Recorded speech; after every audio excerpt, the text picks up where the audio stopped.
Hello and welcome back to the Out of Spec podcast. I'm your host, Isaiah, and today we have Jordan, who just got back from the 2025 GMC Sierra EV Denali event to look at the new refresh, slightly upgraded version from the 2024 model year. So let's just jump right into this, Jordan.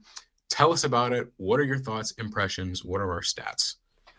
Yeah, so I just got back from basically the mountains right above Santa Cruz as I'm sipping my coffee mug from Santa Cruz. Actually, wasn't from this trip. I just love that area so much. So that was kind of a fun, refreshing revisit to the same area. I was actually there 2 weeks ago with my own car driving these roads. So it was really stunning place to show the truck. I get why they did it. Lots of windy roads to show off the rear wheel steering, which is approximately 8 degrees. There's a lot of stats and figures we can get into, but I want to focus on the 2025 changes, actually. As you may know, they had a 2024. That was the first one we really got our hands on. Kyle got to try that out as well. That was the launch edition, 2024. It was limited run, essentially, like really limited to like reservation holders. It was about $99,000. I mean, expensive truck. I guess 97.5 plus destination, so basically 99. And that was, edition 1, I guess is what they actually called it. Only came in gray, but honestly such a cool truck, like really impressive, gorgeous. I'm not much of a truck person, admittedly, but it has been fun reviewing all the electric trucks and seeing just where they've gone, what they're capable of, and makes me more intrigued by trucks than ever before. Go check out of spec reviews, where you'll see my full in-depth over an hour video with this thing, really walking through any sort of changes, improvements, really getting more of a look of what GMC is trying to showcase, and especially that midnight blue color. Oh, it's so gorgeous. This one, notably, the GM way of things is huge battery. I would almost say big ass battery as a technical term, because that's like the American way, it seems, of just, although I guess all the trucks are really American, but this is like extra American of just like, oh, you know what? You want more range? Here's more batteries. Just more is better. Bigger is better. This thing, similar to the Hummer, weighs 9,000 pounds. And it's, comparable to a Silverado EV. It really is just like the more luxurious version of that in a way, especially with the Denali trim, which I was able to see out in California. The Denali is like the peak trim, and they made a point. I don't know all the sales numbers. You can look that up. It's all public info. But Denali as a brand is so huge that it actually outsells like Mercedes-Benz, which is wild. Like it is a huge sub-brand within the GMC. So makes sense that they kind of start off with the edition 1, which is basically Denali, and then really here's the actual Denali trim. So they came out with top of the line first. That makes sense. A lot of vehicles do that, release kind of the highest spec first. And this is nice. Open pore wood on the dash, very similar. It kind of feels like they benchmark Rivian a bit with the interior vibe and fit and finish. Not as cool and unique as Rivian, but very much approaching that. Very comparable, really impressive screens, really nice screens. Software is decent, but they are one of the brands similar to Rivian, Tesla, and the likes, where they have departed from Apple CarPlay and Android Auto. They have a Google-based system, so it is sort of like Android Auto, yeah. But I do have some gripes with that we could get into. But overall, big beast, 24-inch wheels. That's a huge rim. At that point, you kind of just want to call it a rim. It has huge stature. Now it comes in 6 colors, unlike the 1 color when it launched. And they are, 4 grayscale colors, but then also a kind of moonlight matte, which is gorgeous. And deep ocean metallic, is that also dark blue? It's a little like it looks like a really, really dark blue. That would be nice. See, I wish they had the red and the dark blue there, but they only had one moonlight matte, whatever. So that's what I filmed with at first, and then I set off and drove in a black one, which is bummer because we already drove the black Silverado EV, so it looks similar. But honestly, really cool. This was a fairly short event. I mean, 1.5 days sort of. So that is better than some though. Some events are just 1 day. So and some events are like 1 hour. But this was a event to essentially get some really real good hands-on experience. So what do you think, Isaiah, so far? I just shared a lot of words, but any initial questions, thoughts, feelings? Yeah. So you, day and a half, you got, I imagine, somewhat familiar with this car. You also got to drive it as well. That's correct. Yep, that's right. Drove drove it more than anyone else did. We Because that's such a big battery. I was paired with our friend Tom Malogny, who is he runs the State of Charge YouTube channel, and so naturally we wanted to charge it because I'm out of spec, he's State of Charge, we're nerds out here. So we decided to basically ditch some of the program. Like they had us driving up to a winery and like doing some like challenges with like the crab walk and the midgate situation, and like those are cool, but like we've already covered the midgate and crab walk. We just really wanted to go see how this thing charged, and to do that we had to drive forever to get it to die because it has so much range. So we'll talk Big about the battery. specs in a minute, but we drove it for about a total of over 300 miles. We actually drove like a third of the way to LA and back, which was wild, just to get it drained down to 20%, actually 19%. And we did it roughly a 19 to 79% charge. So comparable to a 20 to 80% charge. We would have loved a 10 to 80, but we literally just ran out of time. So that was good. It charges well. I mean, this thing held over 200 kilowatts up to 75%. We never actually saw over 300, but we know it's capable of that. So it could have just been the charger we were at. That's the unfortunate reality we live in, where a lot of chargers are just slightly inconsistent with their performance. But it also could have technically been the truck. This truck doesn't really tell you whether it's the charger or the truck that's limiting it. But either way, we saw in 33 minutes it delivered 130 something kilowatt, 140 kilowatt hours, maybe. I mean, that is a lot of juice. This thing I is wasn't thirsty. It's there, big. but I heard over when we were filming our last episode over the Ionic 9, got to hear what Tom was talking about, how much juice and power the Yeah. GMC was getting, and I was like amazed. Compared to, I'm glad you mentioned the Silverado as well. Compared to the Chevy Silverado, also big battery, same platform vehicle, getting a higher trim Silverado EV, how would you compare the two? Do you think there's a lot of crossover there? Great, great question. And that is the question I think a lot of people will be asking. And my answer is I don't really know why you would go for the Silverado EV, because it is almost the same price. You are talking a couple thousand, for the Silverado EV RST, it's a couple thousand more to get the GMC Sierra EV Denali, which is just a more premium experience. Some people may like the Silverado EV looks better.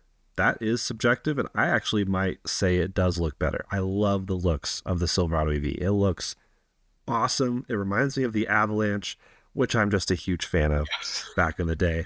I still think they should have called it EV Lanch or whatever. Bring that back. But Yes. the interior is where the Silverado, it is not $100,000 interior. I would argue it's not even like a $75,000 interior. It is just mediocre Chevy interior. Chevy's interiors are not great. I don't even think that's a hot take. That's like fairly unanimous. They don't necessarily need to be, but the Silverado EV is a fine truck. It's an impressive truck, but the Denali takes NVH to an improvement, to a noticeable improvement with just the sound.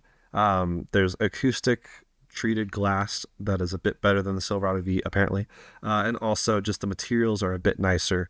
It's built like just a bit more solid. It still has the midgate, which I wish was an option, because that's where the compromise of the Silverado was. It's also where the compromise of this is. You get a bit more road noise and just outside noise. It's just like slightly less isolated because of that midgate.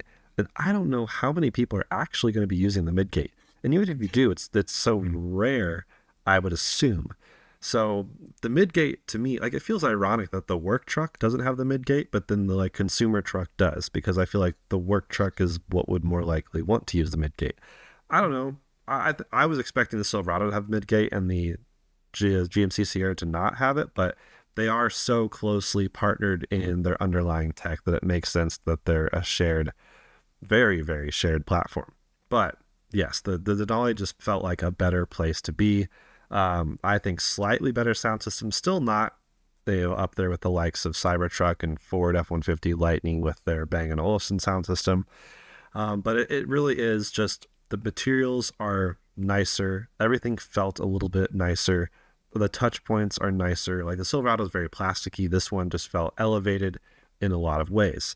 But this does lead me to the term elevated leads me to another point is next year we will see additional trims enter the lineup with the elevation trim, which annoyingly is the base model. And then you'll see the AT4. Maybe they'll bring AT4X eventually, but they only officially announced elevation and AT4 trims to follow.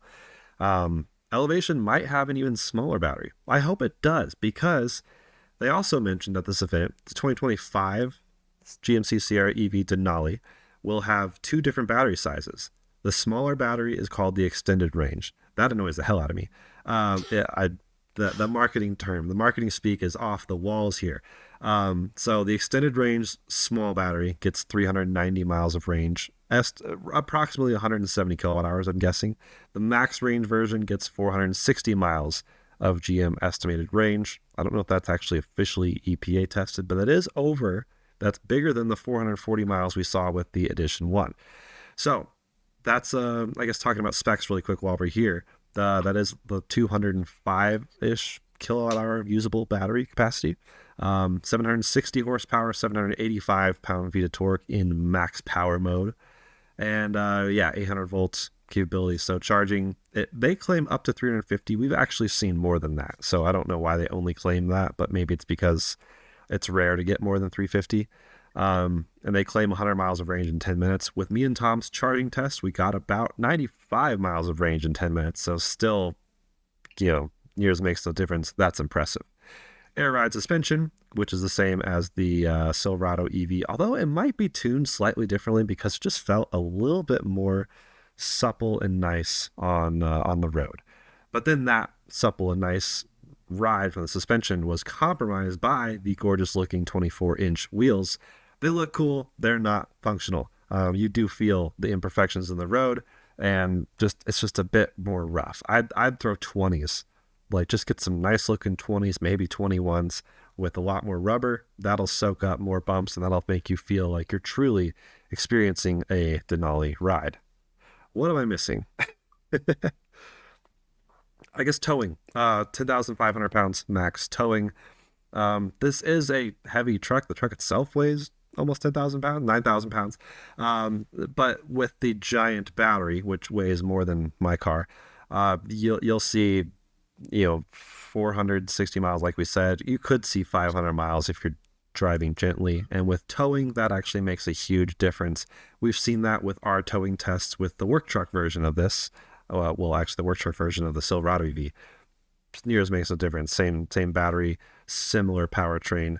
And that just because of that pure immensity of energy, you can tow for a lot longer than the competition in the likes of Cybertruck, Rivian, and F-150 Lightning. So, did that answer? I probably answered way too many questions, but no, that's perfect. What specific aspects of the Sierra EV are you most excited about when Out of Spec does get to test this vehicle, this updated version? And of course, again, you tested it on the road yourself, but do you have any ideas planned for content for this truck? yes, definitely. So, the first drives are great, but we really don't get to do the proper extensive testing that we are proud of and known for a bit Out of Spec. So that will all come. I'm excited to do excited to see how it fares in our 10% road trip simulation challenge, but also the highway range test. I mean, EPA testing has gotten more strict, and the fact that this still has a higher rating than 2024 is impressive. Now, people are asking already, where does that come from? Where does the improvement come from? It's not a new battery. It's not even technically a new motor. It's just a couple changes in the motor. So I would argue it kind of feels like a new motor, but it's new magnets, I guess, new improved magnets, and new improved efficiencies found in the inverter and also the software that controls all of that. So it is just like they just went through everything with a fine tooth comb, and that's where they found the extra range. They also added some more aerodynamic things underneath the truck. I'm guessing underneath the truck, but just aerodynamic improvements and also powertrain improvements, just subtly, all add up to improvements overall. So I do wonder if they could have gotten the Edition 1 a bit more efficient. They just, we're trying to get it out, and it was still a huge number, but they found just a bit more with 2025. I wonder if they'll keep refining it and find more with 2026. We'll have to see what happens. And of course, I'm excited to try the Elevation and AT4 trims as well. Of course, with all of our testing with their batteries, I'm curious about this extended range battery. Even that one feels plenty big enough, and that starts around 90,000. So it is cheaper, but also still expensive. Thank you so much for joining us.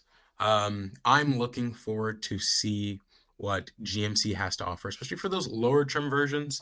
I know Ultium vehicles, especially on the charging front, super exciting. I can't wait to see other EVs kind of get where GM is headed, especially for these big battery EVs. If you guys have any questions, feel free to leave them down in the comments below. I'll be there for the first hour or so to answer any questions you guys may have. And thank you so much, Jordan, for joining us.